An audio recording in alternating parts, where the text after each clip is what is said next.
रात भर कंपनी में मरवाने के बाद अब बारी है आराम करने की। अब मैं सुबह जाता हूँ और रास्ते में से मैं सब्ज़ी लेने लगता हूँ। फिर मैं सब्ज़ी छाँटता हूँ, कहीं मैं गलत ले लिया तो घर पे मार पड़ेगी। फिर मुझे याद आया कमर पे तो मैं अकेले रहता हूँ, फिर मारेगा कौन। फिर आँख बंद करके मैं सब्ज़ी ले लेता हूँ।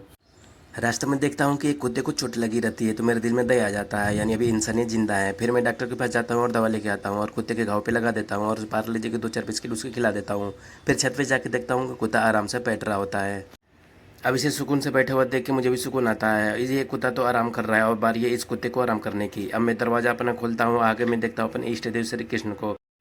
फिर मैं माथा टेकता हूँ और बारी है नहाने की। मैं कपड़े निकालने लगता हूँ, इतने में देखता हूँ कि मेरे कपड़े फट गए हैं। समझ नहीं आता कि ये मेरा बोझ उठा क्यों नहीं पा रहा है। अब मैं मोटा हो रहा हूँ, ये कमज़ोर हो रहा है। अब मैं जाता हूँ नहाने के लिए। नहाने के लिए से पहले मैं सारे कपड़े अपने पानी में भिगो देता हूँ। पानी में भिगो कर फिर मैं सरफ वरफ डाल के बाल्टी को एक तरफ करके अब मैं नहाने लगता हूँ। नहाने के बाद अब मेरा पहला काम रहता है कि धूप बत्ती जलाना। अपने मंदिर में भगवान की थोड़ी बहुत पूजा कर लेने के लिए उसके लिए मैं नीचे आता हूँ और धूप बत्ती जलाने लगता हूँ। फिर मैं आरती दिखाता हूँ और पूजा करने लगता हूँ। और भगवान की पूजा करने के बाद अब मैं चलता हूँ बाहर तुलसी माता जी के पास। तुलसी माता जी को भी मैं आरती दिखाता हूँ और फिर सूर्यदेव का आरती दिखाता हूँ। फिर मैं चलता हूँ अपने कमरे के पास। फिर मैं दीपक रखने के बाद मुझे लगती है भूख, तो फिर अपने बैग से मार्केट से जो भी सामान लेकर आता हूँ उसे निकालने लगता हूँ। फिर इसको निकालता ही मुझे लगती है तेज़ भूख, तो मैं 2 केला लेके जार में डालता हूँ और दूध डालता हूँ। फिर मैं बना लेता हूँ गरीबों का प्रोटीन शेक। मैं आपको बता दे रहा हूँ कि मैं हर 1 जनवरी को मैं ब्लड डोनेट करता हूँ और ये कप मुझे उसी से गिफ्ट मिला है। अब इसमें लेके मैं बाहर बालकनी में चला जाता हूँ और ठंडी ठंडी हवाओं के साथ इसका मज़ा लेता हूँ। यहाँ पे देख सकते हैं बहुत ही अच्छा व्यू आता है और यहीं पे बैठ के मैं अपना प्रोटीन शेक फिनिश कर लेता हूँ। प्रोटीन शेक फिनिश करने के बाद अब मैं चल जाता हूँ कपड़े धोने के लिए। फिर मैं बाल्टी में पैर डाल के पैर से ही धोने लगता हूँ, क्योंकि मैं नहा लिया रहता हूँ तो फिर हाथ में लगाना नहीं चाहता। फिर पैर से ही मैं साफ़ कर लेता हूँ। पैर से साफ़ करने के बाद थोड़ी कसरत करने के बाद अब मुझे लग जाती है भूख। फिर मैं बनाता हूँ सूप और मस्त माइक्रोनी। अब आप देख सकते हैं ये मेरा देसी फ्रिज है, इसमें पानी डाल देता हूँ, 15 मिनट बाद ये बहुत ही ठंडा हो जाता है। अब मैं माइक्रोनी और जूस पीने का मज़ा लेता हूँ और मैं चलता हूँ अब कुछ आराम करने के लिए। अब मैं वीडियो एडिटिंग करने लगता हूँ। वीडियो एडिटिंग कैसा हुआ ये देखते हैं।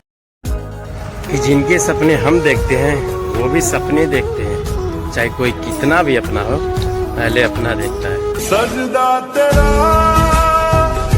करना सकूं। 1-1.5 घंटा मोबाइल चलाने के बाद अब आता है सोने की बारी। सोने से पहले मैं थोड़ा अनुलोम विलोम और थोड़ा ध्यान करता हूँ। उसके लिए मैं अपने रूम को फ्रेश कर लेता हूँ ताकि थोड़ी वाइब आ जाए। फिर मैं रूम फ्रेशनर से रूम को फ्रेश कर लेता हूँ, बहुत अच्छी खुशबू आने लगती है। फिर मैं बैठ जाता हूँ, अनुलोम विलोम करने लगता हूँ। अनुलोम विलोम करने के बाद फिर मैं करता हूँ कपालभाति। कपालभाति जैसे ही कंप्लीट होता है फिर मैं करने लगता हूँ भस्त्रिका प्राणायाम। ये तीनों रेगुलर में करता हूँ। और भस्त्रिका प्राणायाम करने के बाद अब आता है ध्यान करने के। फिर मैं ध्यान मुद्रा में कर लेता हूँ। अपनी ध्यान मुद्रा में होने के बाद फिर मैं थोड़ी ध्यान लगाने लगता हूँ। फिर मैं अच्छे से आधा 1 घंटा ध्यान में बैठा रहता हूँ। फिर उसके बाद अब आती है सोने की बारी। सोने से पहले मैं शिलाजीत लेता हूँ, ये कपिवा का है, ये बहुत ही मस्त है। इससे इम्यूनिटी बढ़ती है और आपके सारे थकान दूर हो जाते हैं और वो भी बढ़ता है, हाँ वो भी है जो आप सोच रहे हो। फिर उसके बाद मैं क्या करता हूँ, गर्म पानी कर लेता हूँ। गर्म पानी में करके 250 मिलीग्राम ले लेता हूँ। 250 मिलीग्राम ही बहुत होता है। फिर इसमें पानी में जैसे ही डालता हूँ लगभग 1 से 2 मिनट तक ये पूरी घुल जाती है और पानी का कलर देख रहे हैं बदल जाती है, ये गोल्डन सुनहरे कलर की हो जाती है। और फिर से मैं इसे पैक कर लेता हूँ, पैक करके इसे साइड में कर लेता हूँ। अब बारी आती है इसे पीने की। ये थोड़ी सी कड़वी लगती है लेकिन मैं अच्छे बच्चे की तरह से पूरा फिनिश कर लेता हूँ। फिनिश करने के बाद अब बारी आती है सोने की। सोने से पहले मैं मेन लाइट बल्ब बंद कर देता हूँ और यहाँ पर देख रहे बहुत ही अच्छा दृश्य दिख रहा है, मोर पंख के साथ बहुत ही सुकून मिलता है। और यहाँ पर स्पीकर लगा देता हूँ, इसमें हल्की सी म्यूजिक बजा देता हूँ ताकि बाहर की नॉइस ना आए और नींद अच्छी आए। फिर मैं सोकर उठता हूँ तो मेरे पेट में बहुत चूहे कूदने लगते हैं। अब बारी आती है कुछ खाने की। फिर मैं दाल भिगो कर सोया रहता हूँ, मैं बहुत अच्छी से फूल गई है। तो अब आती है इसके उल्टा पुल्टा बनाने के लिए। उल्टा पुल्टा बनाने में टाइम लगेगा, इससे पहले मैं इसे थोड़ा प्याज और मिर्च डाल के ऐसे थोड़ी सी खा लूँगा। खाने के बाद अब घर पर मैं फ़ोन लगाने लगता हूँ क्योंकि घर पर बात करना ज़रूरी है।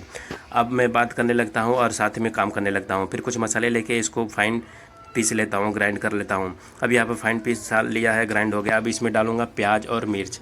प्याज और मिर्च डालने के लिए पुरानी मशीन निकालता हूँ और इसमें डाल देता हूँ क्योंकि इसमें कम समय में बहुत ही पतली पतली बारीक कट जाती है प्याज। फिर ऊपर से मशीन लगा के फिर ऊपर हैंडल से प्रेस करना होता है। जैसे प्रेस करने के बाद आप देखोगे कि बहुत ही अच्छा सा फाइन चौक हो चुका है प्याज का। अब इसको फिर काट के फिर इसको भी मसाले में मिक्स कर लेते हैं।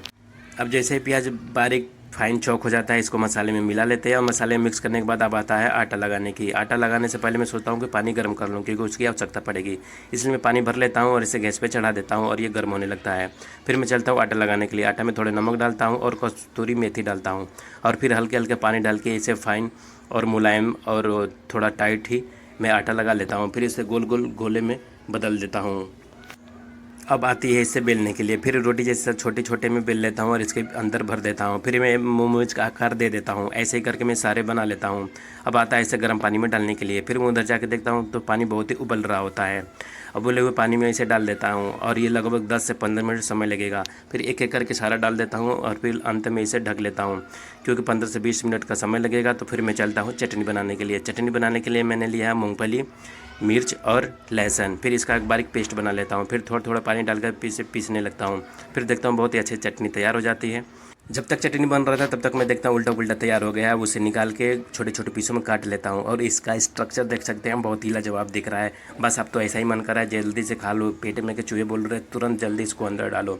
फिर मैं क्या करता हूँ, फिर चटनी ले लेता हूँ कटोरी में और फिर इसको मिला के और खाने लगता हूँ।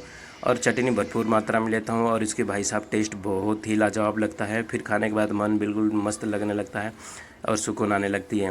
और इसका टेस्ट बहुत ही लाजवाब लगता है। और ये हमारा देसी है उल्टा पुल्टा, और ये नारियल की चटनी के साथ और ही अच्छा लगता है, लेकिन ये मूंगफली की चटनी के साथ भी लाजवाब लगता है। अब हल्दी वाली ट्रेंड वीडियो चल रही है, सोच रहा हूँ मैं इसको बना लूँ। इसके लिए मैं AI को कमांड दिया कि हेलीकॉप्टर से हल्दी गिराए, बारिश हो रहे पानी में। लेकिन ये क्या, ये तो हल्दी वाला इफेक्ट से ज़्यादा होली वाला इफेक्ट लग रहा है। फिर मैं सोच रहा हूँ मैं खुद ही एक वीडियो एडिट करता हूँ। फिर मैं VN पे जाता हूँ और खुद से एक वीडियो एडिट करने लगता हूँ। ये वीडियो एडिट करने के बाद कैसा दिख रहा है, आइए इसको देखते हैं।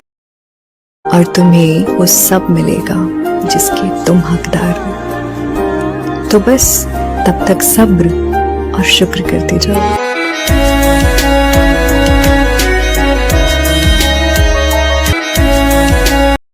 अगर वीडियो अच्छी लगी हो, अगर आप चाहते हो कि और ऐसे वीडियो बनाता रहूं, तो प्लीज़ सब्सक्राइब जरूर करें। ये मेरा पहला ब्लॉग था तो प्लीज़ सपोर्ट जरूर करें ताकि मैं दूसरा वीडियो बना सकूं।